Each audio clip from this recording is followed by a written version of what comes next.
Today, this is the final lecture before the midterm. We will be finishing our discussion on transformers with some special kind of transformers and some special methods also that are used for testing transformers. Uh, One thing which is commonly seen in industry is the so-called auto transformer. It doesn't have a secondary. There's no mutual coupling, nothing. It's only one winding. And actually, this kind of transformer is also known as variac, VARIAC. I guess variable AC. That is what it means. Okay, or variable transformers. It has only primary winding, and what we do is we create distinct taps, discrete taps to pick up the voltage. It's like, instead of having a variable resistance, we are having a variable inductance. So voltage to be picked up is from the tap, and of course, with respect to the ground, which is the other side of the winding. So you do not get any voltage that you want, but you get discrete voltage based on how many taps are there, where they are positioned on the winding itself. You could still call the output voltage side as the secondary side because that's where you're picking up the voltage. And left hand side is where you're actually supplying the voltage. Auto transformer essentially can be continuously varying also. You can have a rotation, a mechanical rotation involved, which will give you a variable voltage on the secondary side. That is also possible. So variacs or auto transformers are one special kind of transformers that you should be aware of. It is cheaper this way to get the varying voltage. Of course, you cannot do a lot of things here that you can do with it with the conventional transformer. There, it's a lot more that is possible because of the mutual coupling effect. But this is definitely one component that's very popular for a large number of practical applications.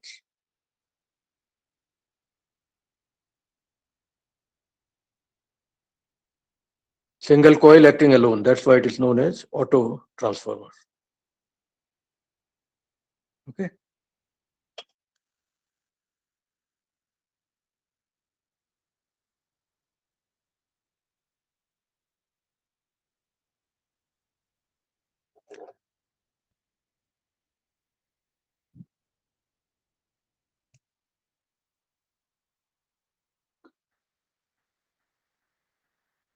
Okay, the next page talks about another variety of transformers. These are seen in the instruments that we use in the lab and in industry also.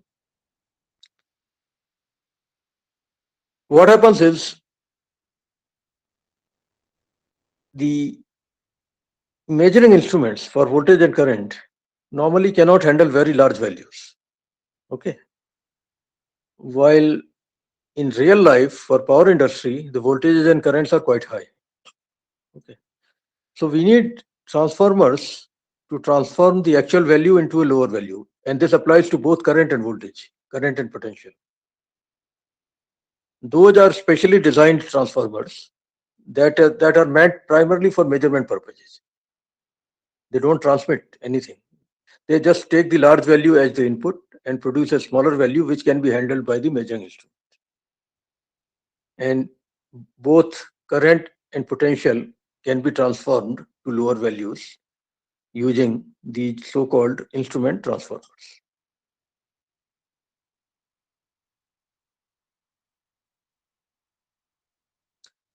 So auto transformers are one thing, instrument transformers are another thing. These are the two species of transformers that are seen in real life. Most of the equipment, electronic equipment we have got in our labs, I'm sure has instrument transformers inside. Now, in addition to these two things, one thing which I would like to bring to your notice is what I was talking about last time also, open circuit test and short circuit test. You know that the equivalent circuit of a lossy transformer has several parameters: primary winding resistance, primary winding inductance, secondary winding resistance, secondary winding inductance, core loss resistance, and core magnetizing inductance. 6 parameters, right? It is one thing to try to figure them out theoretically, which is also not bad, but engineers prefer to determine them experimentally also, as much as possible. Open circuit tests and short circuit tests help in determining some of these equivalent circuit parameters for a given transformer using experimental techniques. Open circuit test is used to experimentally determine the total core loss and the core equivalent circuit. I think we in the previous lecture we did a numerical example on it already. Basically, R naught and X naught can be determined using open circuit test. What we do is on the low voltage side of the transformer, we are not going to be saying primary or secondary side. We'll be saying low voltage side, LV side, or high voltage side, which is HV side. Okay. So on the low voltage side, we connect a power meter. I'm calling it PM, and a voltmeter and an ammeter. And we keep the high voltage side open.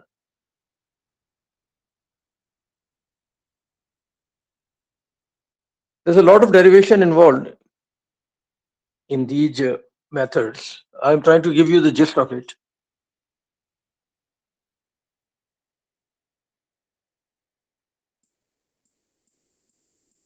In fact, some of the derivations were done in one of the numerical problems that we did last time, especially for open circuit test.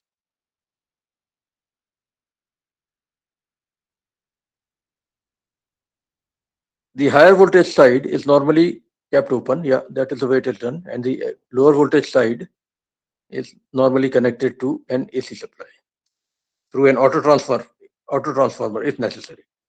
Sometimes you want to vary the input voltage, so you can connect an input auto transformer also to get that done. Input power is read by the power meter at the input, obviously. This is the real power, not the complex power. Okay? It will read P, not Q. For Q, you need a VAR meter. We don't need that in this test anyway. So the total power input, because there's no other loss except the core loss, the total power input represents the core loss of the transformer. There's no current in the secondary side, or rather in the HV side, and no current in the LV side, especially if you exclude the effect of the core. So we did theory last time. Look at it again if you want. So input power essentially is going as the power that is compensating for losses in the core. So power meter reading essentially gives you a very good idea of what the core loss is. And this core loss, as we know, will not change with load anyway.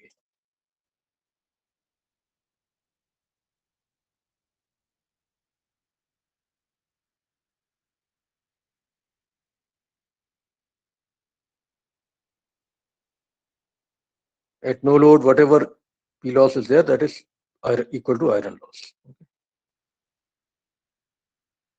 No load current is zero, obviously.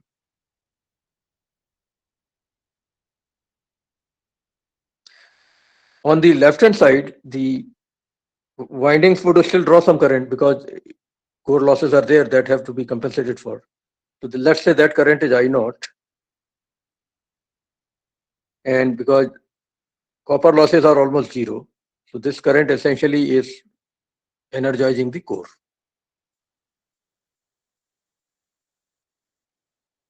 All measurements are being done on the LV side. All instrument is connected there. Nothing is connected to the output. So the theory, I'm repeating it again here, helps you in determining R naught and X naught.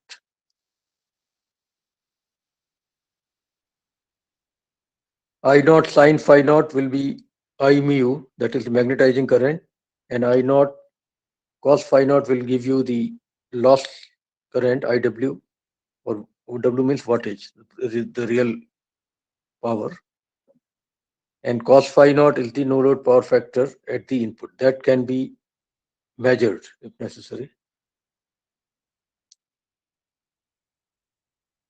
If the power meter reading is P naught and the applied voltage is V1, I'm calling it V1, I think. Applied voltage to the input is V1, yeah. Then it is obvious that P naught will be V1 square divided by R naught. And this is all about magnitudes. These are not complex values here.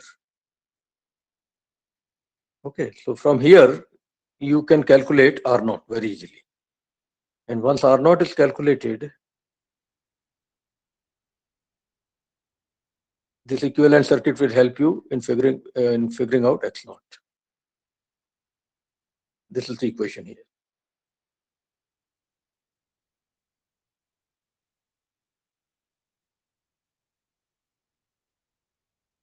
You calculate Z naught as V1 divided by I naught, and then use this equation. R naught is already known from equation 4. Z naught is known from this equation. So X naught can be calculated. A straightforward circuit theory, nothing very special about it. This is open circuit test. Core can be quantified. Core losses can be quantified using this method. Now, short circuit test, let's see what does it do. It essentially helps in figuring out the copper losses.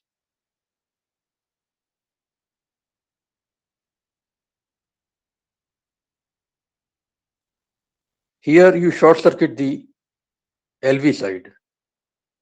A bit dangerous, I know. That's why you are using LV side, not HV side. And on the HV side, you put all the equipment to measure current, power, and voltage. And an auto transformer can be deployed again to vary the input voltage.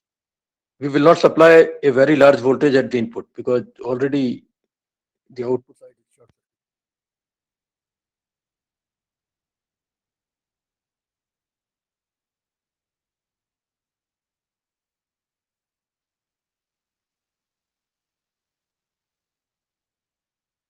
Okay, so this is the schematic.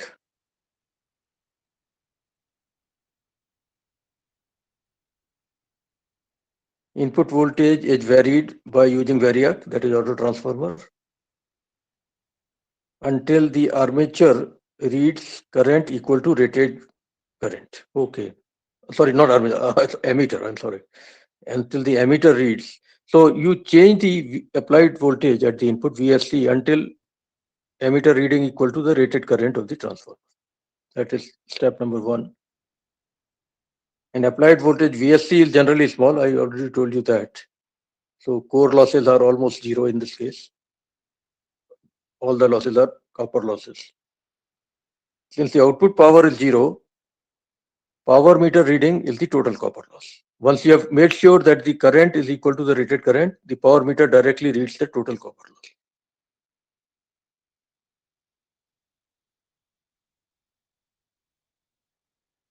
Okay.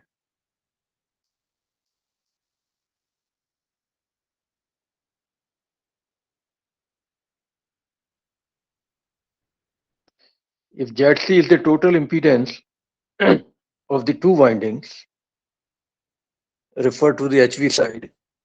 So what it means is the impedance of the winding on this right hand side will be multiplied by A square, which is the turns ratio. A is the turns ratio. And then it will be transferred on the primary side and it will be added to the impedance of the primary winding.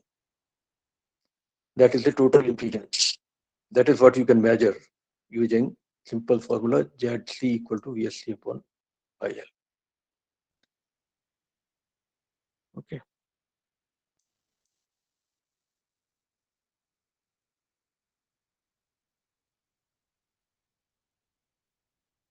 Now there's a very detailed document on this.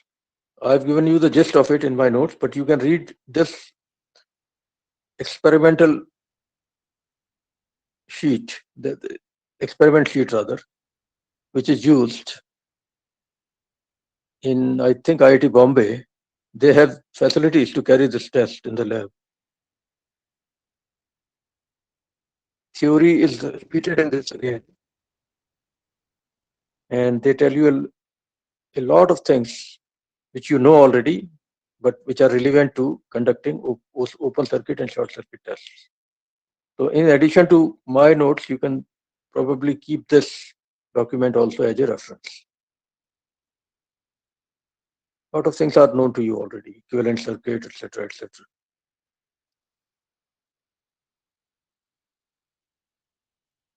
Yeah, okay, so yeah, this equivalent circuit we have already gone through, right? That's the recapitulation of theory in the lab document. That's what they have done here.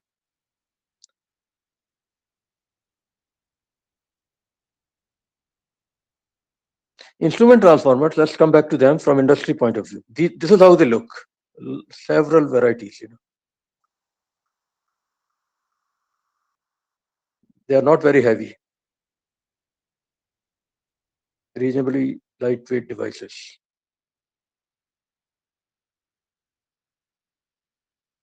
There's a lot of info in this data sheet, but I'm not going to get into each and everything. I thought it would be nice for you to have a feel for how these things look.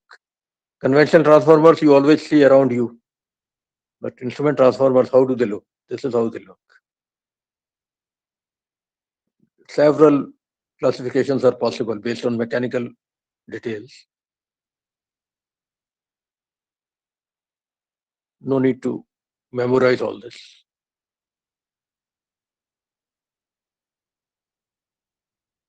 Yeah, this is how industry describes their products. So it's a long document with info, which is not theoretical, but mostly based on tested data. Accuracy, etc., etc. How to connect, all this information is there. And this is one sample example. Many other data sheets are there for instrument transformers. Instrument transformers, this write-up may be of more interest to you, I think. Read it carefully.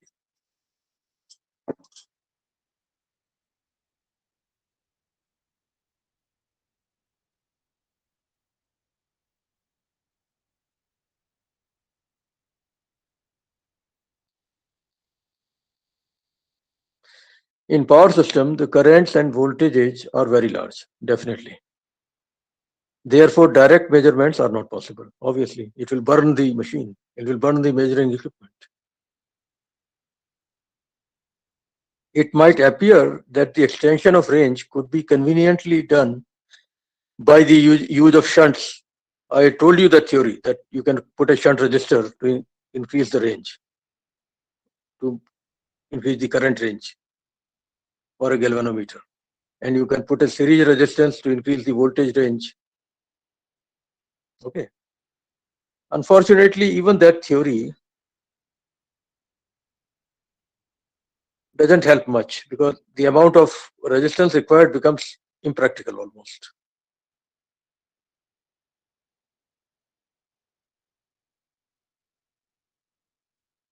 So that method is not always suitable, especially when you are trying to measure very high voltages and very high currents. So the solution is to step down the unknown voltage or unknown current to a value which is low enough to be measured accurately and without creating damage. This is why instrument transformers get into the game. And as I already showed, instrument transformer can be current transformer or potential transformer. They are always step down type.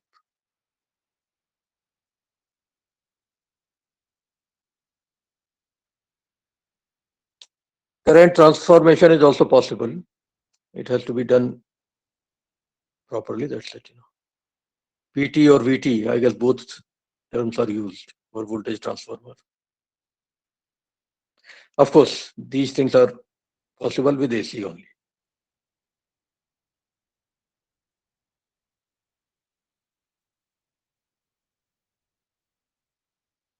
So in measuring instruments in power systems, you find potential transformers and current transformers a lot. What are the advantages of these transformers? Their readings do not depend on circuit constants such as RLC, etc. Possible to standardize the instrument around there's a lot of advantages. Measuring circuit is isolated from the power circuit, yes, because you are coupling down, there's strong isolation between measurement and actual system. Chances of accident are reduced. Power consumption in the meter also becomes less because you are dealing with lower values of voltage and currents. Several instruments can be operated from a single instrument transformer. Yes, that's also true.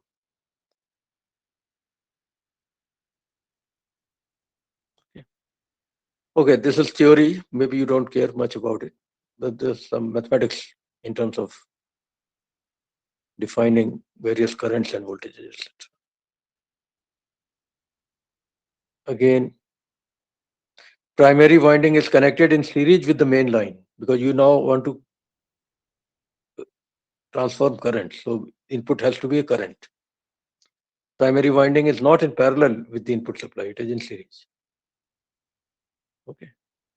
And then of course coupling takes place.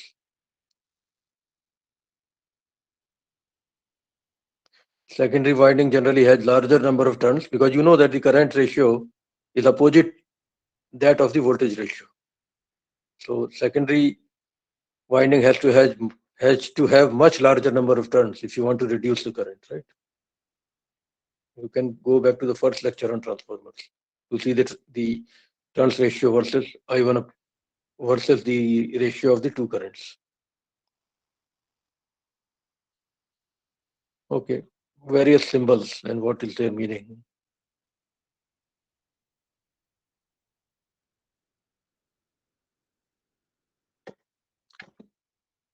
One minute.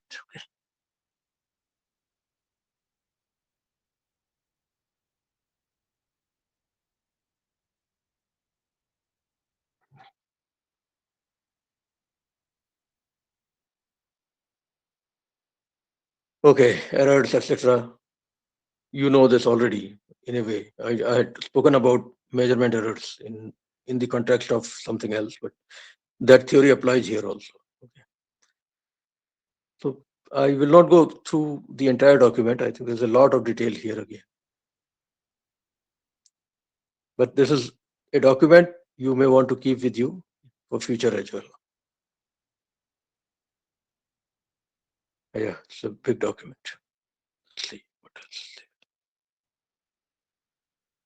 There's a big document at the end of this that is on auto transformers again. This is in addition to what I had written in the beginning. You may want to read this also a little bit carefully. Where are auto transformers used? Electronics testing centers and so on. Detail that is useful to have with you. That's it. Since only one winding is there, these transformers are obviously they are cheaper for sure, and they are lightweight also, more efficient, lower excitation current, and so on. Varying the voltage is much more easy because you simply are moving the tapping point.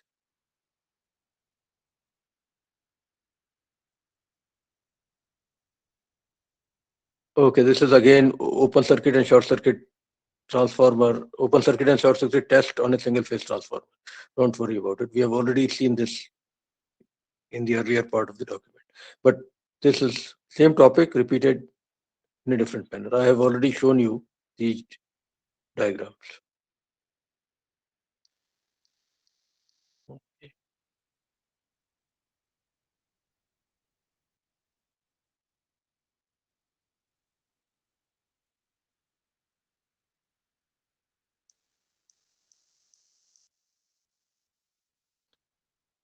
Okay, I think I will not keep on going because it's a very big document, but I'll send it to you. Keep it for reference.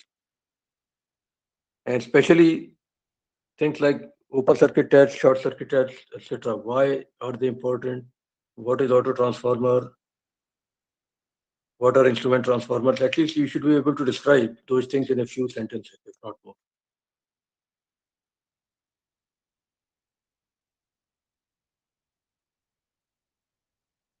Now, let me show you one or two more number of solved problems, and then we'll stop for today.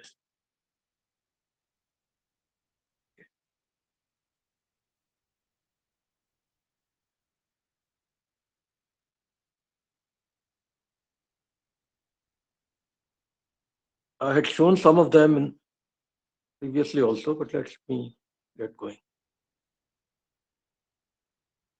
right from the beginning. Okay, in this document, some theory is repeated for the sake of convenience. We have gone through all this carefully in other documents also. So I'm not going to spend time on initial pages, but let's look at the numerical examples given.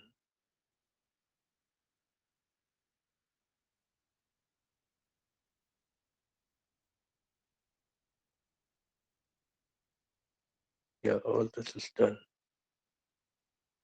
Problem 1.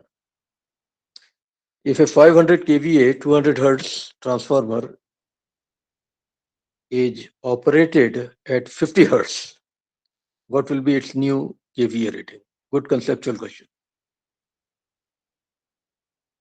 In gate exams, etc., sometimes you see these kind of questions, even in GRE, for that matter.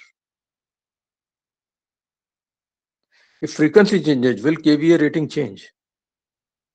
Very good question, right? Well, here is the answer. kVA is directly proportional to frequency of operation, F, since the EMF is directly proportional to F. So lowering the frequency will lower the EMF. Hence, the kVA rating would go down by a factor of 4 because frequency has gone down by a factor of 4. This is the approximate answer, but good enough. So don't say frequency doesn't have an effect on kVA. kVA is directly proportional to frequency because V is directly proportional to frequency. We will assume same current throughout. Okay, good question. Problem 2. The efficiency of a 100 kVA transformer is 98% at full load, okay, as well as at half load. Calculate the full load copper loss, the iron loss, and the half load copper loss. Bit of thinking is necessary. The efficiency of a 100 kVA transformer is 98% at full load. Okay, fair enough. But it is also 98% at half load. When efficiency changes, what changes really? Or what does efficiency depend on? At full load, it is P out upon P in, of course. So P out minus P in, P out divided by P in minus P loss. That is actually true for half load also, but let's look at full load situation first. So 0.98 should be P out divided by P out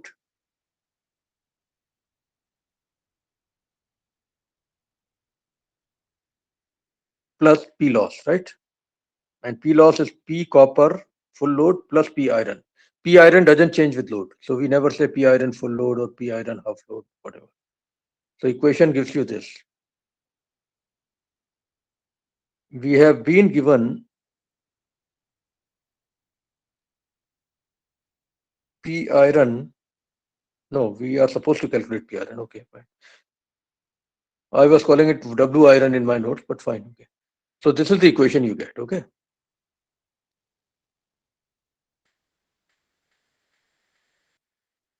PCFL is the full load copper loss. P out is the output power, of course, and P iron is the iron loss. So you get this equation, and this solves to P iron plus PCFL equal to so many kilowatts. You can check my calculations. But you still don't know these losses individually. You know only the total at full load. Now at half load, repeat the same thing. Efficiency happens to be the same here also. So let's do it. But the output power, because you're talking half load, output power will now become 50 watt. We will assume power factor of 1, okay? At full load, the output power is 100 watt, 100 kilowatt. At half load, it will become 50 kilowatt, okay? So in the second case, you use 50 for P out. And P iron is the same, but P copper will now be called PCHL, half load. So solve that equation. You get P iron plus PCHL equal to 1.0204 kilowatts. And previously we got P iron plus PCFL equal to 2.0408 kilowatts. Another thing to notice is that at half load, the copper losses go down by a factor of 4 compared to full load value, because they are proportional to the square of the current. So PCFL equal to PCHL into 4. That is the third equation. Yeah.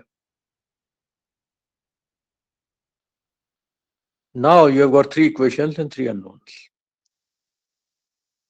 PCFL, PCHL, and P iron. 3 unknowns and 3 equations. Solve them.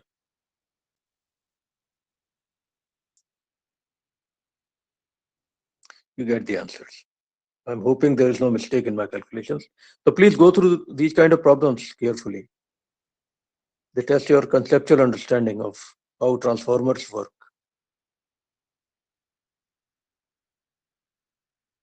This one, a transformer is working at full load and its efficiency is maximum. That means iron loss and copper loss are equal to each other. And it is also given that iron loss is 1000 watts. So copper loss also will have to be 1000 watts at this load. What is the value of copper loss? Okay. Okay. What is the value of copper loss at half the load? So at full load, it is 1000 watts. So at half load, it will be 1/4 of 1000, which is 250 watts. Maybe you want to spend 1 minute reading the solution.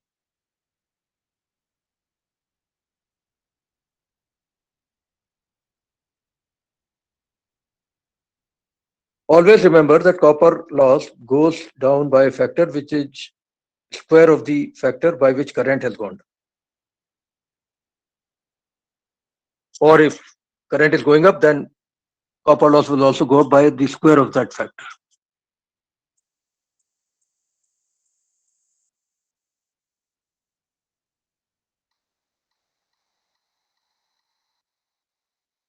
Another one. A 2 kVA transformer has iron loss equal to 150 watt and full load copper loss equal to 250 watt. The maximum efficiency will occur when the loss is what? When the total loss is what? Maximum efficiency would occur when copper loss will become equal to iron loss, right? So copper loss will also have to be 150 watt at that point. So the total loss will be 300 watt. 300 watt, right there.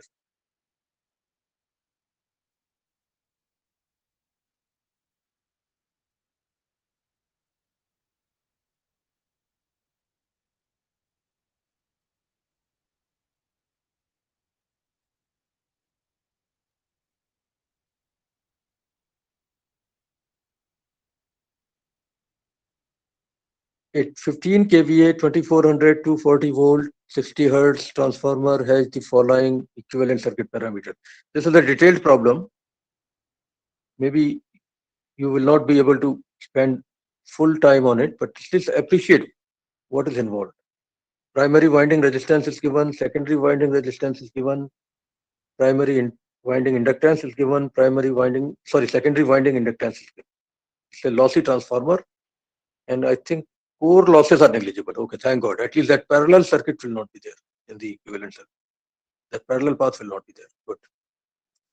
The transformer is supplying a 10 kilowatt 0.8 power factor lagging load at rated voltage. Assuming the output voltage as the reference voltage, that means we'll assume the phase angle of output voltage as the zero value. Draw the equivalent circuit of the transformer, refer to the primary. So basically we use the transformation ratio for all secondary impedances, A square multiplied by all the impedance on the secondary side will be taken to the primary and added to the impedance on the primary side.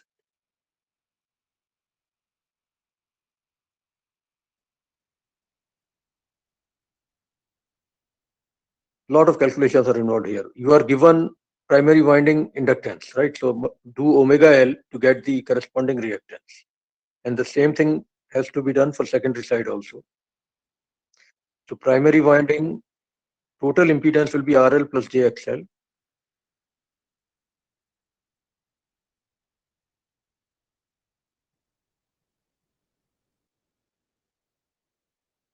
No, sorry, this is load. This is the secondary side we are talking about right now. Since the load has a lagging power factor, we write ZL, the load impedance, as RL plus. This has nothing to do with windings right now. This is load impedance itself. Okay? Load impedance will be ZL equal to RL plus JXL. That's the general description, right, for a complex load. Magnitude of ZL will be square root of RL square plus XL square. You know all this. Phi L is given as cos inverse of 0.8, which is 30.87 degrees, 36.87 degrees. Now, secondary power is given. Let's see what is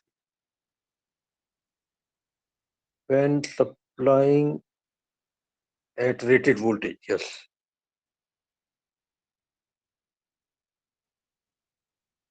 Rated voltage is 240 volt on the secondary side. Okay. And PS, secondary winding, sorry, PS, 1 minute. Yeah, it's 10 kilowatt load. Yes, the load is given 10 kilowatt. So yeah, that is what PS is, 10,000 watt. So 10,000 watt should be magnitude of Vs multiplied by magnitude of Is multiplied by cos phi. Put the values of that you know, you can get the magnitude of the secondary current from there. And you know that power factor is 0.8 lagging. So current complex value will be 52.08 with a phase angle of minus 36.87 degree. Now you look at the turns ratio, which is obviously 10, I think. Yeah. So A square multiplied by this load impedance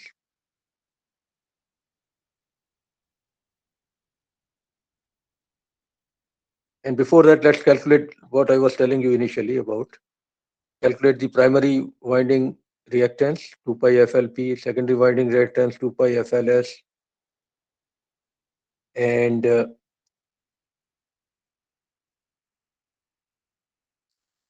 the secondary windings reactance will have to be multiplied by A square to see it on the primary side. Same thing about secondary winding resistance also. So I'm calling those quantities which have been transferred to the primary side by using a prime on that.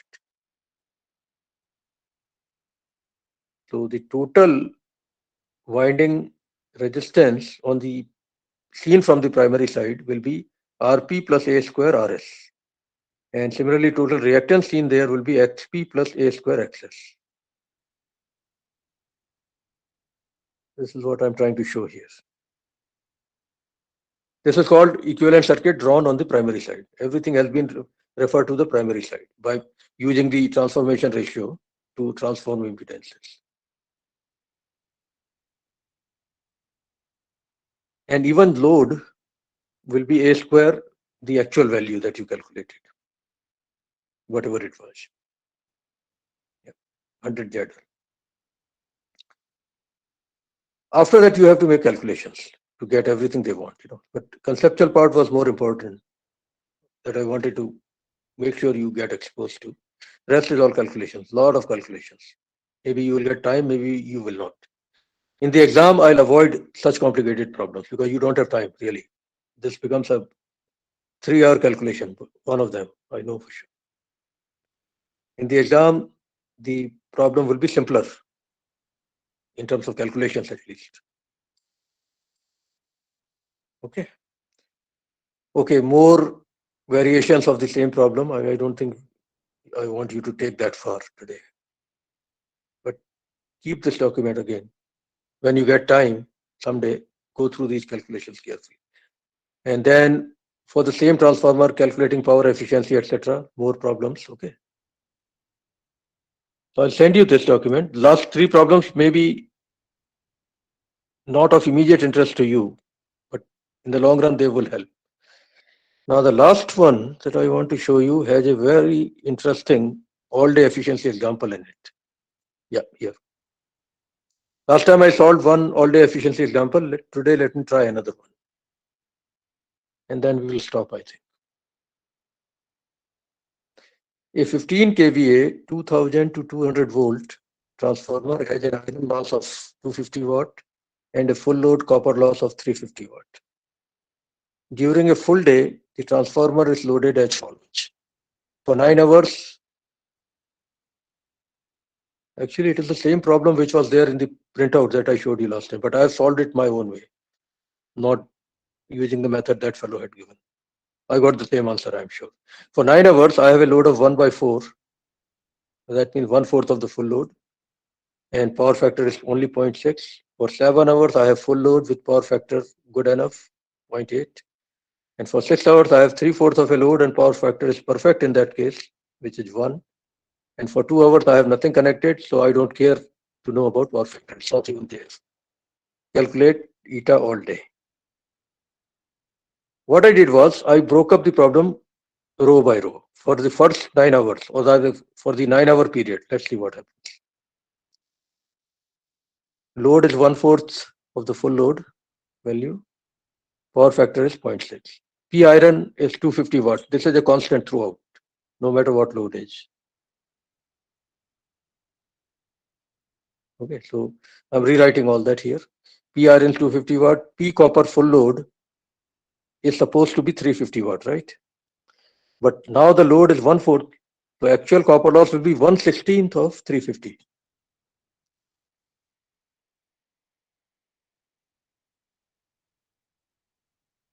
Right?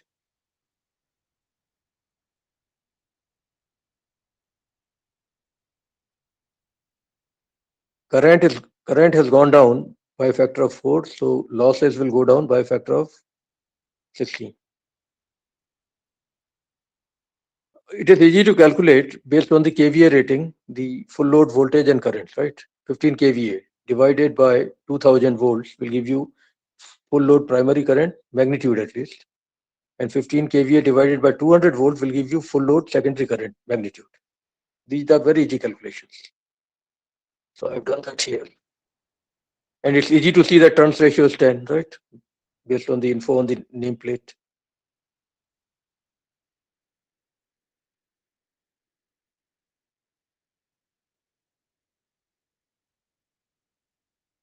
All these values, I think you can double check, full load values. Yeah. Here you go. P copper at 1/4 load is 1/4 whole square multiplied by P copper full load. So 350 divided by 16 watts, which turns out to be 21.875 watt. So total here I'm sticking to one row and doing all the calculations for that one row initially. Then I'll go to the second row. So total energy loss in this period will be P copper 1/4 load plus P iron, that is the total power loss multiplied by 9 hours. Get all the losses in kilowatt and hours is hours, so you'll get the answer in kilowatt hour for the total energy loss in that 9-hour period. Power output in this period will be, it is 1/4 load, right? So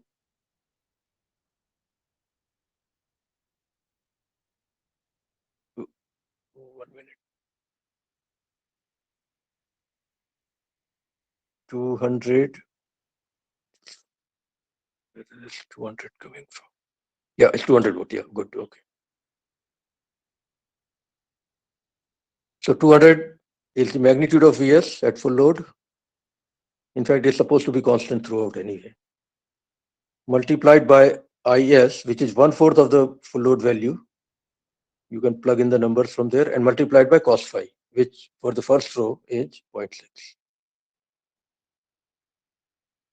Do the calculations, you get the total energy output in this period. Actually, total power output, and multiplied by 9 to get the total energy output.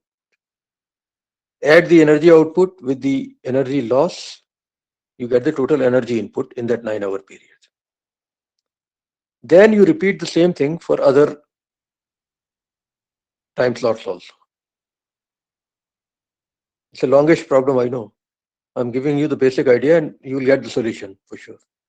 For the others also, I do the same thing. In the last case, remember, there's no power output.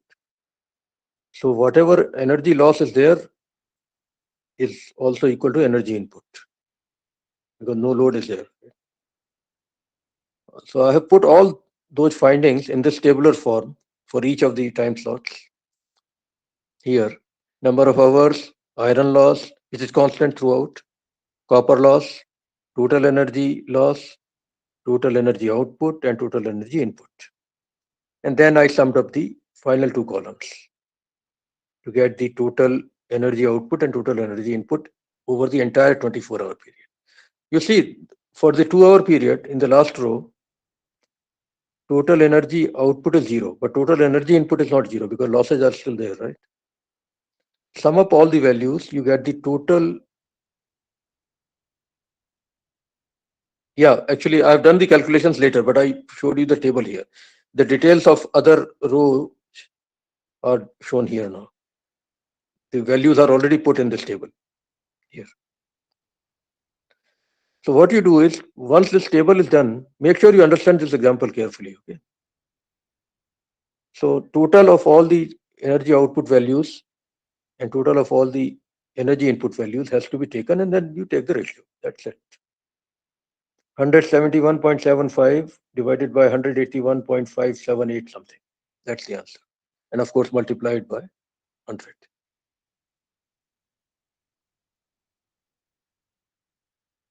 For each row, detailed calculations are shown here. So I get this answer, 94.59%, which is what I think that fellow had got in his write-up. His method was slightly different from ours. Okay, calculate the commercial efficiency. Okay, that is a good question. Commercial efficiency is simple enough, right? For each time slot, power output is different and power input will also be different. You can go through these simple calculations. You will find for 9-hour period, the power efficiency is 89.22%.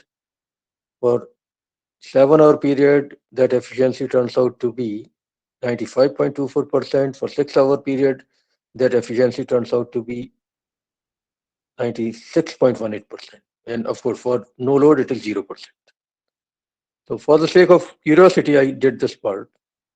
All day efficiency, of course, cannot be calculated using power efficiency values. All day efficiency has to be calculated separately in its own way. Problem 3. Hopefully this is the last one. Consider a 2.2 kVA, this okay, turns ratio of 10, 50 hertz, with negligible copper loss, negligible winding inductance. Okay, that's interesting. So only RP and RS are there. Good. Calculate the efficiency and yeah, this is a simple one actually. This cannot be too difficult. Simple. It is good to draw an equivalent circuit. Even though it looks simple, draw the equivalent circuit and by default assume dot convention with dots on the top all the time. There's no inductance in primary winding, there is no inductance in secondary winding, there is no core loss. That's the assumption here. So rest of the things now are easy to figure out. EP divided by ES is 10, right? And IP divided by IS is 1 upon 10, right? That's for clear. That's clear, I'm sure. So use all that. At no load, of course, IS is 0, so IP would also be 0. VP and EP will be equal, VS and ES will be equal. So VS at no load will be simply 22 volt. They want actually the regulation value. At full load, you can repeat the calculation because now the losses will occur in the RP and RS registers. You can calculate full load value. It turns out to be 20 volt for the secondary voltage. So regulation will be 22 minus 20 divided by 20 and the entire thing multiplied by 100, 10%.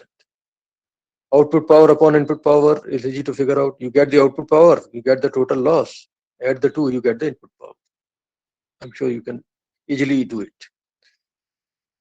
Of course, this was all done at full load, right? Yeah, it's all full load, I think. But if you are to do all this at 3/4 load, which is not asked, but supposing you had to do it, the values will be slightly different. I've done that also out of curiosity.